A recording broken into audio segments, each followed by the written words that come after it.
मेरे 49 साल के जीवन का सबसे भावुक दिन आज था कि मैं आप सब लोगों को पुनः प्रणाम करता हूं। सभी तमाम बरजाल के लोगों का मैं प्रणाम करके नमस्कार करता हूं आप लोगों का। वीर हालू जी की सौगंध खा के कहता हूं कि मेरे खून के आखिरी कतरे तक आपकी लड़ाई लड़ता रहूंगा और आपके लिए कुछ भी करना पड़ेगा मैं करूंगा निश्चित तौर पे। मैं आपकी लड़ाई लड़ूं कि नहीं लड़ूं? पूरे हिंदुस्तान में बात हो रही है, एक आम आदमी की बात उठाई और जो दफ्तरों के दरवाजे थे वो गरीब लोगों के लिए और आम लोगों के लिए खुलने लग गए। किसी जगह कोई अधिकारी सही काम नहीं कर रहा और उसकी सुनवाई नहीं होगी तो अधिकारी को कहना ही पड़ेगा, और वो अगर सही तरह से नहीं सुनवाई करेगा तो थोड़ा कड़काई से भी कहना पड़ेगा, थोड़ा लड़ना भी पड़ेगा, थोड़ा झगड़ना भी पड़ेगा। अपने लोगों के लिए जरूरत पड़े तो मरना भी पड़ेगा अपने लोगों के लिए, तो कोई कमी नहीं छोड़ेंगे हम। काम किसका है? हमारी गरीब जनता का काम है, और जो अधिकारी ये काम नहीं करेगा उसकी ईंट से ईंट बजाएंगे। मैं इसकी घोषणा करता हूं यहां पे आप लोगों के बीच में। मुझे शर्म आई कि हमारे इतने नौजवान इस सड़क पे मर गए, उनकी आत्माएं मुझे कचोटेगी, इसलिए मैं पैदल चला और मैंने आप सब लोगों को अपन पैदल चलेंगे। दिल्ली की ईंट से ईंट हिला दी और आज हाईवे बन रहा है।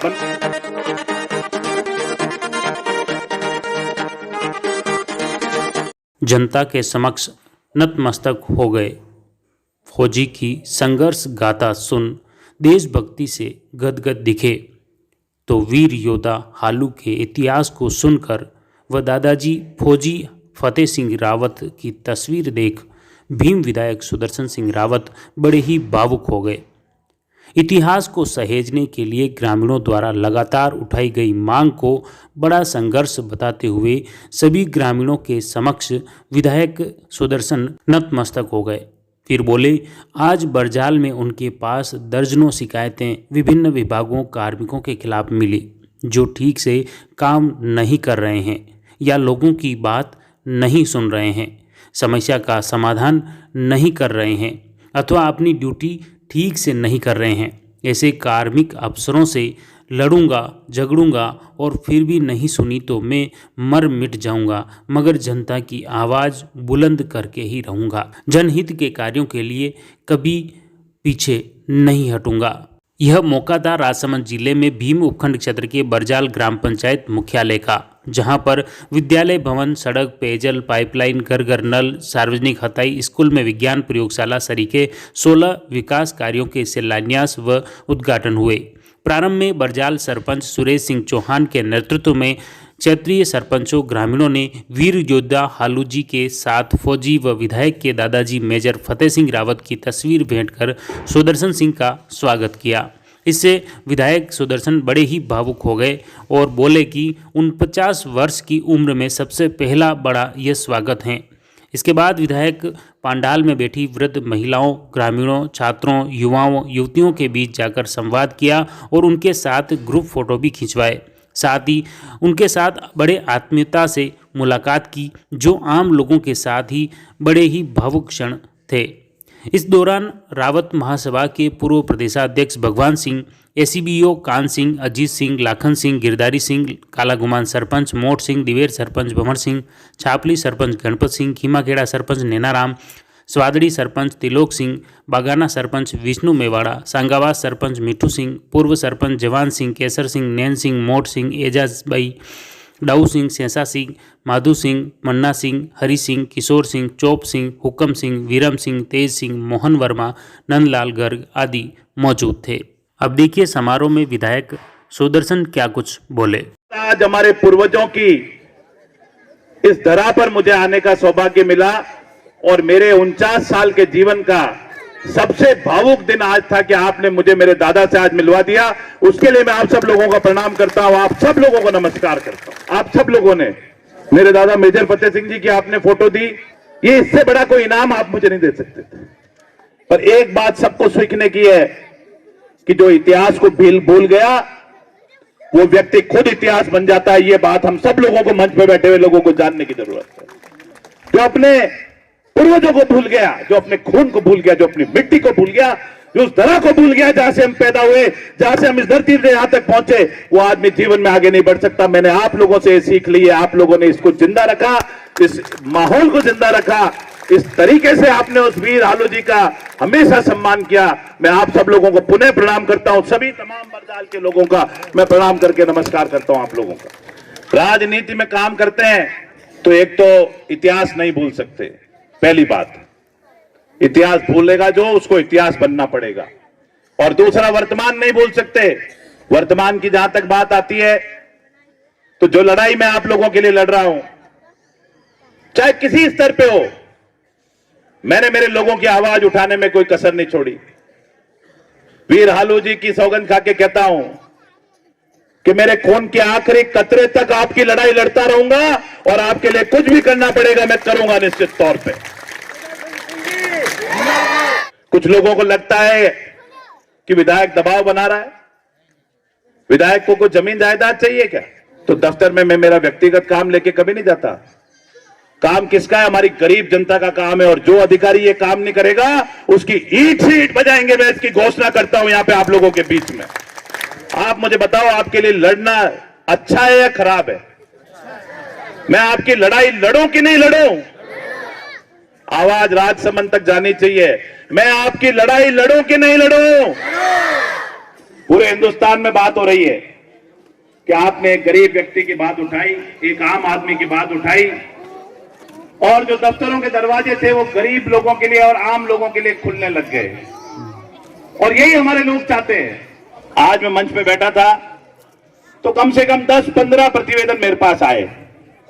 10-15 प्रतिवेदन किस बात के थे? किसी जगह कोई अधिकारी सही काम नहीं कर रहा तो जनता का प्रतिवेदन किसके पास आएगा? विधायक के पास ही आएगा।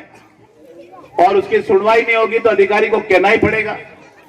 और वो अगर सही तरह से नहीं सुनवाई करेगा तो थोड़ा कड़काई से भी कहना पड़ेगा, थोड़ा मजबूती से भी कहना पड़ेगा, थोड़ा लड़ना भी पड़ेगा, थोड़ा झगड़ना भी पड़ेगा। अपने लोगों के लिए जरूरत पड़े तो मरना भी पड़ेगा अपने लोगों के लिए, तो कोई कमी नहीं छोड़ेंगे हम। लोग कहते हैं कि आप लड़ना छोड़ दो। कैसे लड़ना छोड़ दें? मैं इस वीर दादा का वंशज हूं जिसने अपनी लड़ाई के खातिर चाहे अपनी प्राण की आहुति दे दी परंतु लड़ना नहीं छोड़ा। हम लोगों के खून में शौर्यता है, हम लोगों के खून में बलिदान है, हम लोगों के खून में त्याग है, हम लोगों के खून में मेहनत है। हम हमारा खून नहीं भूल सकते। हमारा खून तो जो है वही रहेगा। हम लड़ते हैं, लड़ते रहेंगे, आगे भी आप लोगों के लिए लड़ेंगे, कोई कमी नहीं छोड़ने वाले हम आप लोगों के काम इतने सारे हैं कि आपके पट्टिकाएं बोल रही हैं। तमाम 15 उद्घाटन हुए हैं और आज जो लड़ाई आप लोगों के लिए लड़ रहे हैं उसी का नतीजा है कि मजबूती से लड़ने के कारण भीम और देवगढ़ में ज्यादा से ज्यादा पैसा आ रहा है। आज लोग बाग राजस्थान में कहते हैं कि भीम देवगढ़ में क्या हो गया, ऐसा इतना पैसा क्यों आ रहा है? भीम देवगढ़ के लोगों ने बहुत तपस्या करी, 15 साल इंतजार किया और 15 साल के बाद वापस कांग्रेस का यहां सूर्य उदय किया। क्यों नहीं आएगा पैसा? 100% आएगा। भीम देवगढ़ का हक है, हम लोग पैसा लेकर के आएंगे जिले से। ये खुद के लिए काम करना राजनीति नहीं है, राजनीति अपने लोगों के लिए काम करना राजनीति है। उसी को असली राजनीति कहते हैं। मेरे कई विरोधी आते हैं, आरोप लगाते हैं एमएलए ने क्या किया, एमएलए ने क्या किया। मैंने कहा फिर आपका दिमागी दिवालियापन हो गया, आप पागल हो गए हो, कहीं इलाज कराओ डॉक्टर के पास जाकर के, बेटर रहेगा। वरना थोड़े दिनों में परिवार वाले पागल घोषित कर देंगे। अभी तो जनता ही कर रही है। इसलिए ये इतने शिलालेख नहीं दिख रहे, ये सड़कें नहीं दिख रही बनती हुई, ये हाईवे नहीं दिख रहा आपको 4 लेन। मुझे बताओ, मैं विधायक बना उससे पहले 8 साल पहले अधूरा पड़ा था कि नहीं पड़ा था? फिर पैदल कौन चला? पैदल कौन चला उस हाईवे पे? आप और हम सब चले। और उसके बाद सड़क बन रहा है कि नहीं बन रहा है? तो ये पहले बन नहीं सकता था क्या? ये पहले नहीं बन सकता था?